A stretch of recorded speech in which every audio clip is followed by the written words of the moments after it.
आज जो हमारे गेस्ट हैं यहाँ पर पीछे बैक स्टेज पर, वो इंडिया की टॉप एडटेक कंपनीज में से एक कंपनी के फाउंडर हैं। आप लोगों ने नाम सुना होगा, Utkarsh classes Jodhpur. Please give an energetic and warm welcome to the one and only doctor Nirmal Gehlot.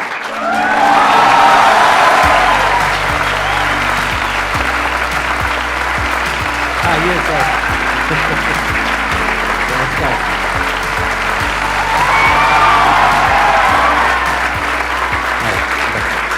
बैठिए। सबसे पहले संदीप सर के बारे में कहना चाहूँगा कि संदीप सर जैसे और लोग भी आपसे कई जो मोटिवेट हुए होंगे, 2012 में जो आपका लाइफ चेंजिंग जो सेमिनार था, मैंने भी उसको अटेंड किया था और इतना ज़बरदस्त उससे मैं प्रभावित हुआ। और उस पूरे वीडियो में कई सारी चीज़ें हैं जो आज भी सब बच्चे अगर देखें तो आज भी उसको ग्रहण कर सकते हैं। लेकिन उसमें जो लास्ट में जो आप कहते हैं ना कि देखिए आज तुम्हारे अंदर एक भूख है कुछ करने की, कुछ बढ़ने की, लेकिन लाइफ में एक दिन ऐसा आएगा कि तुम्हें जितना चाहिए उससे तुम्हारे पास में कुछ ज़्यादा होगा, उस समय तुम किसी भूखे की, गरीब की मदद कर देना। सर मैं आपको बताऊं 2012 से लेके अब तक मैं रुका नहीं हूं। जो बच्चे जानते हैं सबको पता होगा, हमने जो गुरुकुल बनाए, हॉस्पिटल्स बनाए, लाइब्रेरीज स्थापित की, एम्बुलेंसेज जो चलाई, मतलब राजस्थान मुझे लगता है आज की तारीख में मुझे लोग एंटरप्रेन्योर से ज़्यादा एक सेवाभावी व्यक्तित्व के रूप में जानते हैं। और वो जो 2012 में जो मैंने आपका वो वीडियो देखा, मतलब उस समय जब लास्ट में जब आप बोलते हैं कि मैं हाथ जोड़ के मांगता हूँ आप सबसे, तुम्हारी देना चाहो, इच्छा हो तो देना, नहीं तो नहीं देना, मतलब उस समय मैं पूरा वीडियो देखते हुए इतना भावुक था कि यार बंदा जो मांगेगा ना उसको देंगे। लेकिन जब आपने ये मांगा किसी की भलाई कर लेना, मदद कर देना, मतलब इतना टच हुआ कि मतलब उसको शब्दों में बयान नहीं कर सकते।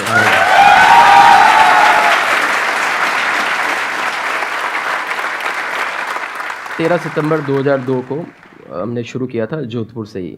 एक घर लिया था जिसमें 2 कमरे थे, रसोई थी, जो टेबल जो होती है काउंसलिंग की टेबल, वो मेरी स्टडी टेबल थी, वही मैं लेके आया था। और जो रसोई का किचन का जो प्लेटफॉर्म होता है वहीं पे हमने कंप्यूटर रख के, और मेरा छोटा भाई जो कंप्यूटर का काम जानता था उसको भी साथ लेके आए। सुबह 4 बजे इंस्टीट्यूट पहुंच जाते, साफ़ सफाई करके अच्छे से बन ठन के तैयार होके, और 7 बजे रेडी रहते थे कि आप कोई स्टूडेंट आए, पढ़ाना है, काउंसलिंग करना है, शुरू करना है। तो कितने टाइम बाद आपको रिजल्ट मिलना शुरू हुआ? रिजल्ट मुझे लगता है हमें 1 महीने के अंदर अंदर आना शुरू हो गया। 4 बच्चों से हमने शुरू किए, 15-20 दिन में 40 भी हो गए। और जिस बिल्डिंग में मैंने शुरू किया था 2 महीने बाद में हमें वो चेंज करनी पड़ी, तो छोटी पड़ गई जगह। छोटी पड़ गई जगह। लेकिन स्पेशली मैंने देखा कोविड के टाइम पे जिस तरह से ऑनलाइन आपने जो ये ट्रांजिशन किया, जबकि ऑफलाइन देखा जाए तो आपका अच्छा खासा चल रहा था, आपको जरूरत नहीं थी ऑनलाइन ज़्यादा कुछ करने की, बट आप बड़े सही टाइम पे ऑनलाइन आए, जिसकी वजह से आई थिंक इतना आप एक्सपैंड कर पाए। फरवरी 2017 की बात है। हमारे एक ऑफिस बॉय जो है उसकी शिकायत एक सेंटर मैनेजर करता है कि सर ये आजकल सफाई में ध्यान नहीं देता है। मैं कहा क्यों, क्या करता है उस समय? कि सर उस समय बैठे बैठे यूट्यूब पे वीडियो देखा करता है। मेरे दिमाग में एकदम आया, हम तो वो इंटरनेट कैफ़े वाले ज़माने के लोग जहाँ 50-50 रुपये आधा घंटे के देते थे। मैंने सोचा यार ऑफिस बॉय जो है ये अफोर्ड कैसे कर पा रहा है। फिर पता चला कि उसने लाइन में लग के सप्ताह पहले जियो की सिम खरीद ली थी और रोज का उसको डेटा फ्री था, 1 GB डाटा फ्री मिल रहा है। राइट। बस वहीं से माइंड स्ट्राइक किया कि यार ये जो है कुछ बड़ा बदलाव आने वाला है। तो उस समय हमारा एकदम तुरंत आया कि अब हमें भी स्टूडियो बनाना है और इस फील्ड में अब आगे जाना है। ऑनलाइन एजुकेशन जो है ये आने वाले दिनों में विद्यार्थी जो है अगर गाना सुन सकता है, मूवी देख सकता है, तो निश्चित रूप से आने वाले दिनों में एजुकेशन भी जो है वो यूट्यूब चैनल के माध्यम से कर सकता है। तो वहाँ से फिर हमारा ऑनलाइन एजुकेशन का थॉट जो है वो स्टार्ट हुआ। और इसलिए मैं हमेशा कहता हूँ आइडिया कहीं से भी मिले उसको ले लीजिए। हमने एक ऑफिस बॉय से जो है वो आइडिया ले लिया। हमारे लिए तो आज वो भगवान की तरह है भाई कि उसने छोटी सी लापरवाही बरती, लेकिन उसने सही सही बता दिया कि भाई मैं किस कारण से इसमें जो है गड़बड़ कर रहा हूँ। वो ऑफिस बॉय है अभी भी आपके साथ? बिल्कुल बिल्कुल है, बिल्कुल है। अभी मैंने देखा कि आपका जो मेन चैनल है उत्कर्ष क्लासेस जोधपुर के नाम से, वहाँ पे 1 करोड़ सब्सक्राइबर्स पूरे हुए हैं अभी रिसेंटली। उसके लिए बहुत बहुत congratulation. Thank you sir, thank you. Basically क्या होता है, देखो ध्यान से समझना कि जो एंटरप्रेन्योरशिप होती है ना, उसमें क्या होता है कि कुछ मार्केट लीडर्स होते हैं, उसमें से बहुत सारे ऐसे प्लेयर्स होते हैं जो टाइम के साथ साथ खत्म हो जाते हैं। एक टाइम पे लीडर थे लेकिन 10-20 साल बाद वो खत्म हो जाते हैं, उनको कोई नहीं जानता है। और कुछ ऐसे होते हैं जो वक्त के साथ साथ बदलते रहते हैं। तो सर जो हमारे साथ बैठे हैं वो उनमें से एक हैं। इसमें करते हुए चैलेंजेस भी होते हैं। एडटेक में आप देखेंगे जनरली तो लोग टियर 1 टियर 2 सिटीज़ से हैं। मैं जोधपुर से हूँ, टियर 3 सिटी से। पिताजी मेरे टीचर रहे हैं, मुझे भी कहीं ना कहीं अंदर से था कि मैं पढ़ा सकता हूँ। और मैंने 9th क्लास से भी ट्यूशन पढ़ाया। जब मैं 9th में था तब मैंने 9th को पढ़ाया, मतलब मैंने अपनी पहली अर्निंग 9th क्लास से कर ली थी। तो मैं यूथ को सबको यही कहना चाहता हूँ कि ज़िंदगी में जो परीक्षाएं जो है वो आपकी स्कूल की, कॉलेज की, कंपटीशन की परीक्षा जो है वो बहुत ज़्यादा मायने नहीं रखती है। जीवन की एक परीक्षा वो अलग ही प्रकार की परीक्षा है। आज हमारी कंपनी में कई सारे IITian और सर्विस कर रहे हैं, हम नहीं कर पाए तो नहीं कर पाए, कोई दिक्कत नहीं। इसलिए मैं हिंदी मीडियम का हूँ, मैं Tier 3 सिटी से हूँ, या मेरा आर्ट्स है या ये है, ये मतलब नहीं। और जितने भी पेरेंट्स हैं, आपकी वीडियो को सब लोग देखते हैं, पेरेंट्स को भी चाहिए कि अपने बच्चों को पूछ के, उसको शांति से बिठा के उसको कहे कि तुम खुद बताओ तुम क्या बनना चाहते हो। इससे पहले कि हम आगे बढ़ें और ऑडियंस आपसे क्वेश्चंस पूछे, मेरे माइंड में एक क्वेश्चन आ रहा है कि जैसे अब ये जो एडटेक कंपनीज हैं ये सब वेल फंडेड हैं, क्या आपके पास में भी फंडिंग है या आप सब कुछ खुद ही कर रहे हैं? नहीं सर, हमारे ऊपर अभी 1 रुपये भी डेट नहीं है, खुद ही कर रहे हैं। विद्यार्थियों का प्रेम जो है वही सबसे बड़ी फंडिंग है, उसी से लेके हम चलते हैं। सर जैसे कि अभी हम सर अभी बैंकिंग की तैयारी कर रहे हैं, बट सर कभी कभी मन करता है कि इसे बिजनेस स्टार्टअप करने का। फिर लगता है कि नहीं, हम मैथ्स में स्ट्रांग है, हम बैंकिंग एग्जाम क्रैक कर सकते हैं। फिर लगता है कि नहीं, बिजनेस में भी कर सकते हैं। तो सर वो डाइवर्सन समझ नहीं आता कि मीन्स इनिशिएटिव ले कि नहीं ले, उसमें कन्फ्यूजन रहता है बहुत ज़्यादा।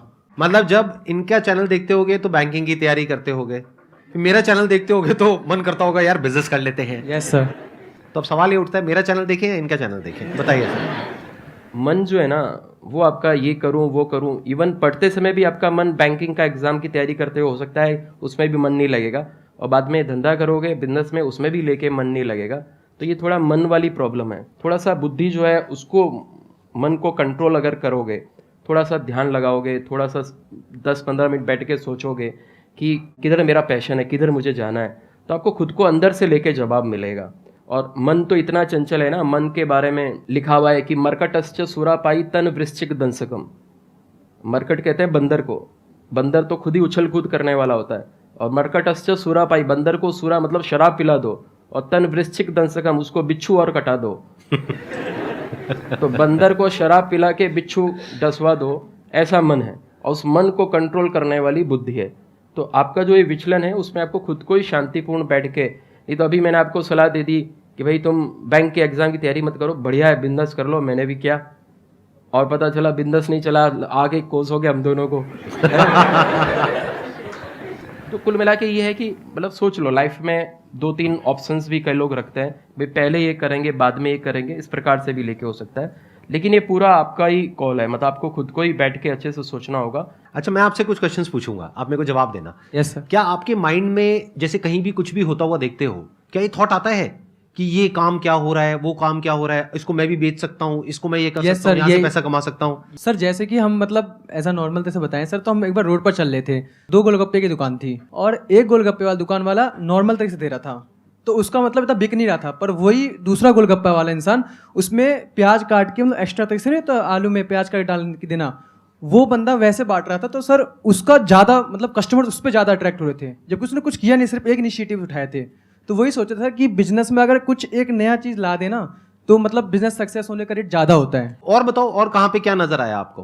बिकॉज मैं क्या समझने की कोशिश कर रहा हूँ, देखना ध्यान से समझना, जो एंटरप्रेन्योर्स होते हैं ना, उनका दिमाग 24 घंटे यही चल रहा होता है कि जैसे फॉर एग्जाम्पल कहीं जाएंगे, किसी इंस्टीट्यूट में ज्वाइन करेंगे, तो उनका दिमाग यहाँ नहीं चलेगा कि मेरे को इसको क्रैक करना है, वो ये सोचेंगे इंस्टीट्यूट वाला कितना कमा रहा है।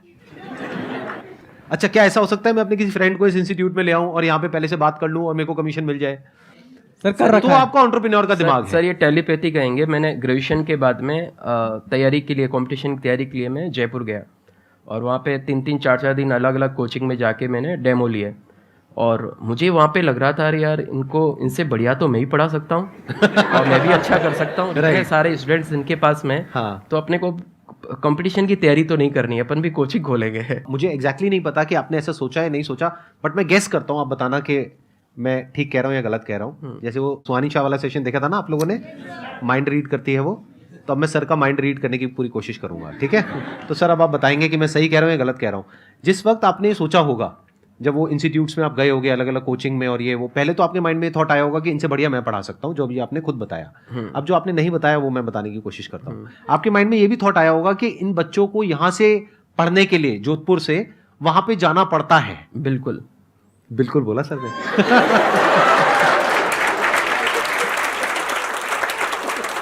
क्या हो अगर मैं कुछ ऐसा कर दूं कि उनको बड़े शहर ना जाना पड़े, यहीं पर मैं उनको उस लेवल की एजुकेशन दे पाऊं जो उनको बड़े शहर जा करके मिलती है, तो उनकी कॉस्ट भी बचेगी, रहने खाने का खर्चा भी बचेगा, और मैं यहां पर उसको बहुत अच्छे से कर पाऊंगा। तो एक गैप आपको नजर आया? बिल्कुल सर, बिल्कुल। दूसरी बार तो भाई साहब ऐसा है कि आपने जो क्वेश्चन पूछा है कि अगर तो आपका माइंड ऐसे ही चलता है, हर जगह आपको अपॉर्चुनिटी नजर आती है। जैसे दो तरह के लोग होते हैं, एक होते हैं उनके सामने भी ले जाकर के अपॉर्चुनिटी रख दोगे ना, वो कहेंगे अरे इसमें तो कुछ नहीं है, बेकार है, ये तो सब कर लेंगे, अरे इसमें क्या है, ये है वो है, वो 1000 कमियां निकाल देंगे। और अगर कोई ऐसी जगह है जहां पर के लोग हजारों कमियां निकाल रहे हैं, फिर भी आपको अपॉर्चुनिटी नजर आ रही है, आप कह रहे हो नहीं नहीं नहीं नहीं, देखो यहां पर तो बहुत कुछ हो सकता है। जैसे इन्होंने जब सोचा होगा, जाकर के अपना सबसे डिस्कस किया होगा, तो सब लोगों ने यही बोला होगा कि इसमें क्या होगा पड़ा नहीं, है, तुमसे यहाँ पर होगा तो कोई नहीं। कर ही नहीं रहा है, ऐसा तो कुछ हो ही नहीं रहा है। सब लोगों का छोड़ो, चाचा मामा लोगों ने भी कहा करे भाई इतने सारे कोचिंग पहले से हैं, तू कैसे करेगा कैसे करेगा।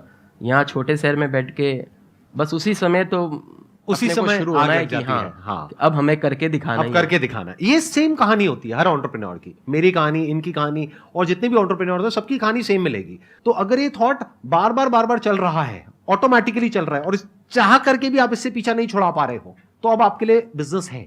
सर जैसे कि नोटिस करते हैं ना, तो मीन्स कि उसके मतलब सोचते रहते हैं कि इस टाइप से, मतलब इनिशिएटिव लेने में वो प्रॉब्लम होती है कि जैसे सोचते हैं तो फिर फैमिली का प्रेशर आता है कि नहीं बैंकिंग की जॉब तैयारी करो, बट जब तैयारी प्रिपरेशन स्टार्ट करते तो माइंड में चलता रहता है कि ऐसा हो जाता तो यार ऐसा हो सकता हाँ, है। तो फिर आपके लिए बिजनेस नहीं है। साफ कहना, सुखी रहना, कड़वा बोल रहा हूं लेकिन सच है, ध्यान से सुनना। अगर बिजनेस आपके लिए एक्चुअल में होगा तो आप ये सब बोलोगे ही नहीं जो अभी आप बोल रहे हो कि फैमिली का प्रेशर आता है, या फैमिली ऐसे बोलेगी वैसे बोलेगी, ये बोलेगी वो बोलेगी, वॉटएवर, या फिर ये प्रेशर की वजह से मैं रुक जाता हूं। आप नहीं रुक सकते ना। जैसे अगर प्रेशर आता है आपको, बहुत तरह के प्रेशर होते हैं, अभी कोई प्रेशर आ रहा है, मान लेते हैं आ रहा है, और मान लेते हैं बहुत तेज आ रहा है, बहुत जोर का, जितना जोर का आज से पहले कभी नहीं आया, रुकोगे मेरे कहने पे या किसी के भी कहने पे, या भाग जाओगे बाहर? भाग जाएंगे सर। तो बिजनेस आपके लिए है, समझिए।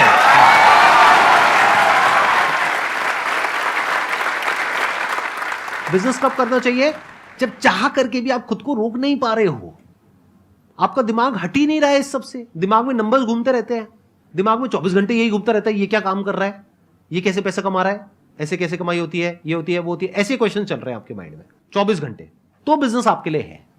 जीवन में वैसे कोई भी काम करना है ना, तो सफलता के लिए 5 चीज़ें चाहिए। भगवान श्री कृष्ण ने गीता में 18वें अध्याय के 14वें श्लोक में कहा है, अधिष्ठानम तथा कर्ता कर्णम च पृथक विधम विविधाश्च पृथक चेष्टा देवम चैवात्र पंचमम। अधिष्ठानम तथा कर्ता, सबसे पहले अधिष्ठान मतलब फाउंडेशन। आपका उद्देश्य क्लियर होना चाहिए कि मुझे क्यों करना है, क्या करना है, कैसे करना है, ये सब दिमाग में क्लियर होना चाहिए। अधिष्ठानम तथा कर्ता, ये क्लियर किसको होना चाहिए? कर्ता मतलब खुद को, करने वाले को होना चाहिए। फिर तीसरा है कर्णम च पृथक विधम, कर्णम में अपनी जो सारी इंद्रियां भी हैं, कर्णम में उपकरण जितने भी हैं वो सब भी। चौथा मैंने क्या बताया? विविधाश्च पृथक चेष्टा, विविध प्रकार की अलग अलग चेष्टाएं करनी पड़ेगी। और फिर 5वां है देवम कृपा, ईश्वर की कृपा भी साथ में लेके चाहिए। वैसे जो 4 काम जो अच्छे से करता है उस पर देव कृपा जो है वो ऑटोमेटिक हो ही जाती है। तो ये सबको ध्यान रखना। क्या बात।